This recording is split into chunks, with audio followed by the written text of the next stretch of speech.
Hello students, मैं सुषमा। आज हम कक्षा 10 के हिंदी पुस्तक गोधूली के काव्य खंड से अध्याय 3 अति सुधो स्नेह को मार्ग है।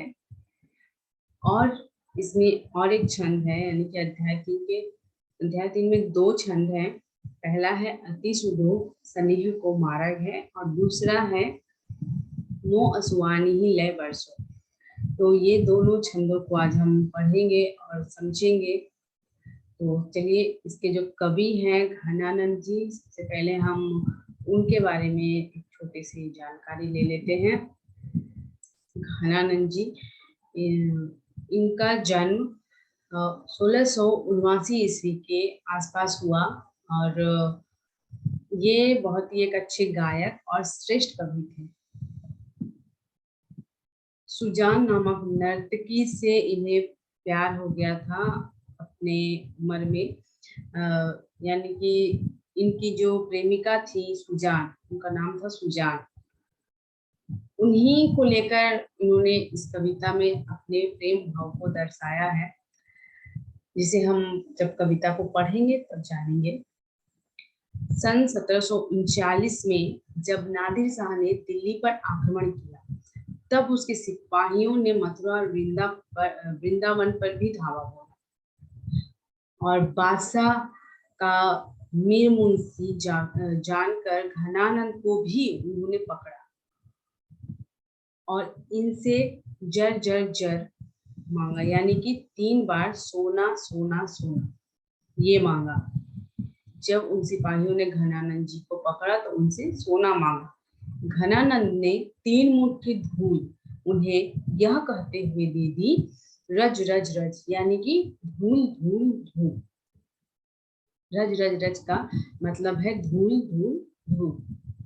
उन्होंने इनसे सोना मांगा और इन्होंने, घनानंद जी ने उन्हें 3 मुट्ठी धूल दी। इस पर क्रुद्ध होकर सिपाहियों ने उनका वध कर दिया, यानी कि इनकी मृत्यु 1739 ईस्वी में नादिर शाह के सैनिकों द्वारा हुई।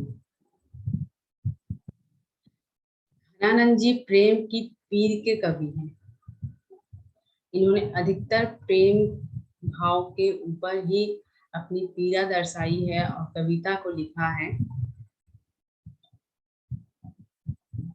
और घनानंद जी की भाषा परिष्कृत और शुद्ध ब्रज भाषा है।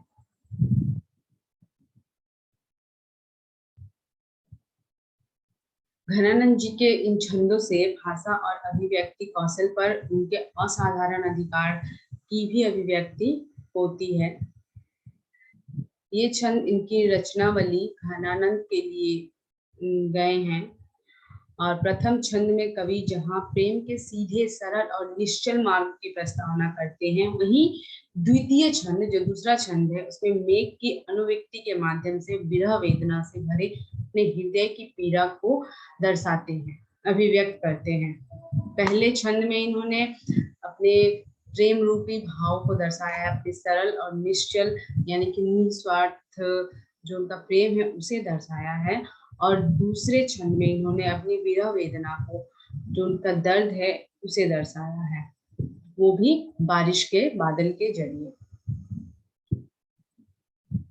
तो चलिए अब हम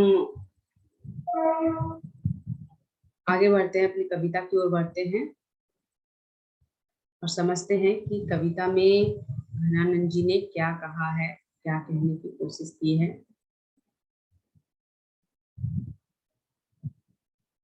तो आज का जो हमारा अध्याय है अति सुधो स्नेह को मार्ग है,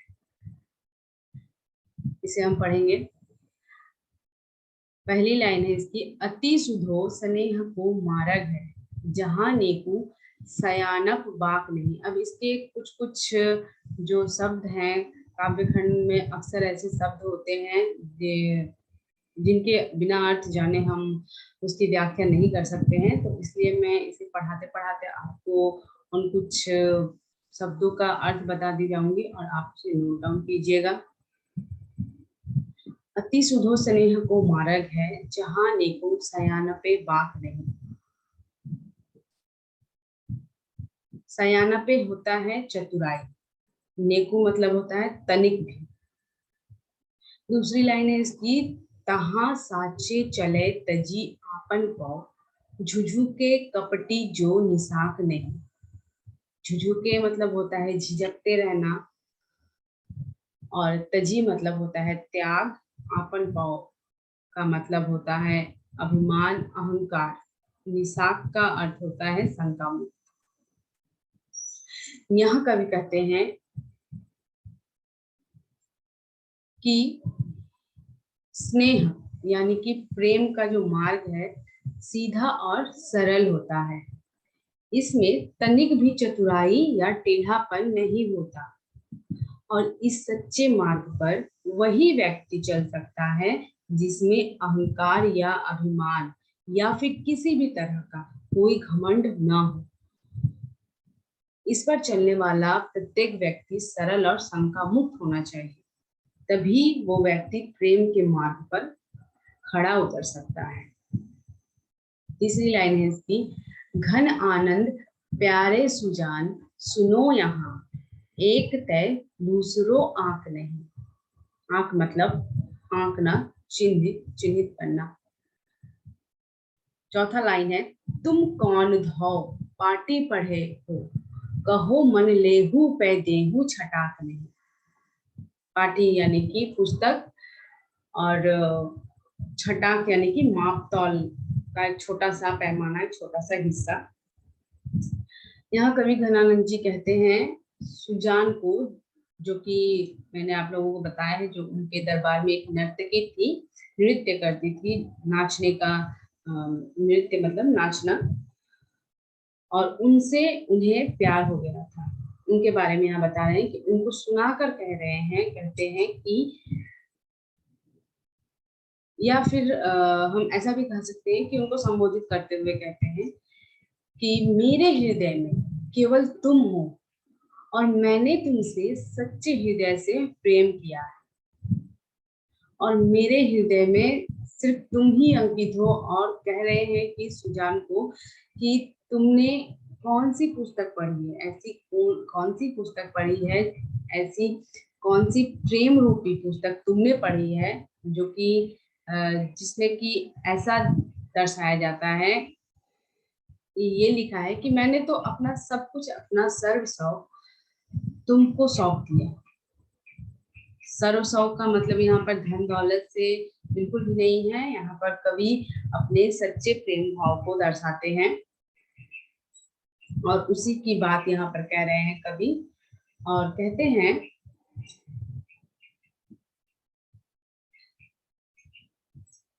कि मैंने तुमसे इतना प्यार किया है और तुम पर अपना सब कुछ न्यौछावर कर दिया, और तुमने उसका जरा भी मोल मुझे नहीं दिया। उस प्रेम का एक छोटा सा हिस्सा भी मुझे नहीं दिया। और गोपियां जो कि कृष्ण की उल्हाना करते हुए कहती हैं कि हे कृष्ण, प्रेम का मार्ग तो इतना सीधा और सरल होता है, फिर मेरे मार्ग में इतनी कठिनाइयां क्यों देते हो। अब हम इसका दूसरा पार्ट यानी कि इसका दूसरा छंद पढ़ेंगे, और जो है मोह असुआ नहीं ले बरसो। इसकी पहली लाइन है, पर काजही देह को धारी फिरो परजन्य जथारथ दर्शो। पर काजही मतलब होता है दूसरे का काम, परजन्य का अर्थ होता है बादल। यहाँ कवि कह रहे हैं कि तुम्हारा शरीर दूसरों के काम के लिए है, यानी कि दूसरों के दूसरों के उपकार के लिए है। काम के लिए का मतलब है यहाँ पर कि दूसरों के उपकार के लिए है। और यह बात बादल को कहते हैं कि तुम अपनी वास्तविकता दर्शाओ, क्योंकि तुम दूसरों के उपकार के लिए बने हो। दूसरा लाइन है यहाँ पर, निधि नीर सुधा के समान करो, तब ही विधि सज्जनता सरसो।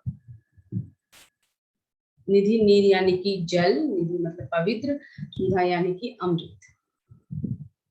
घनानंद जी कहते हैं बादल से कि तुम अमृत हो, यानी कि सुधा के समान जो पवित्र जल बरसाते हो, वही बारिश तुम एक बार सुजान के आंगन में कर दो। वो उन्हें इतनी पीड़ा है उनके अंदर कि वो बादल से कह रहे हैं जो बारिश तुम यहाँ बरसा रहे हो वही बारिश जाकर सुजान के आंगन में कर दो, कि उसे पता चले कि मैं उसे कितना याद करता हूँ। तीसरी लाइन है, घन आनंद जीवन दायक हो, कहू मोरिया पीर हिये परसों। मोरिया यानी कि मेरे, मोरियो यानी कि मेरे, पीर यानी कि दर्द। घनानंद जी बादल से कहते हैं कि तुम तो जीवनदायक हो, और ऐसा इसलिए कहते हैं कि बादल से जो जल बरसते हैं, ऐसा हम सभी जानते हैं कि बादल से जो जल बरसते हैं उससे कई खेत खलियान लहराते हैं, पशु पक्षी और मनुष्यों को भी बारिश गर्मी में राहत देती है, जो कि हम सभी भली भांति जानते हैं, इससे परिचित हैं।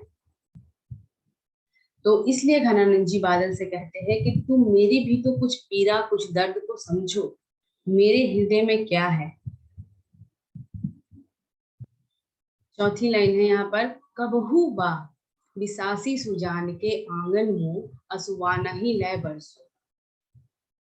यहाँ कवि कह रहे हैं कि जब तुम्हें यह विश्वास हो जाए, मुझे छूकर स्पर्श करके यह विश्वास हो जाए कि मेरे हृदय में अटूट प्रेम है और स्नेह है, तब तुम मेरे आंसुओं और मेरी पीड़ा को सुजान के आंगन में जाकर बरसा दो। सुजान के आंगन में जाकर बरस जाओ, जिससे कि सुजान को पता चले कि मैं उसे कितना याद करता हूँ। तो ये थी आज की एक बहुत ही हम कह सकते हैं दुख भरी कविता, एक प्रेम, जिसे पढ़ने पर यह पता चलता है कि घनानंद जी ने इस कविता में अपनी प्रेम की पीड़ा को व्यक्त करते हुए कहा है, और दर्शाते हैं कि सुख दुख दर्द आंसू ये सभी चीजों से ही सच्चा प्रेम परिपूर्ण होता है। प्रेम में केवल सुख नहीं होता, उसमें दुख भी होती है, पीड़ा भी होता है, दर्द भी होता है, जुदाई होती है, ये सब कुछ होता है। और हम जिससे प्यार करते हैं वो भले ही कह सकते हैं कि धोखेबाज निकले, लेकिन हमें अपने प्रेम, सच्चे प्रेम पर विश्वास रखना है और नियत को साफ रखना है, तभी हमारा प्रेम एक सच्चा प्रेम कहलाता है। तो ये थी आज की हमारी कविता। मैं आशा करती हूँ आप लोगों को समझ में आई होगी। तो आप लोग इसे प्लीज प्रैक्टिस कीजिएगा घर पे, इसके कुछ कुछ अर्थों को अच्छी तरह से याद कीजिएगा, समझिएगा। Thank you.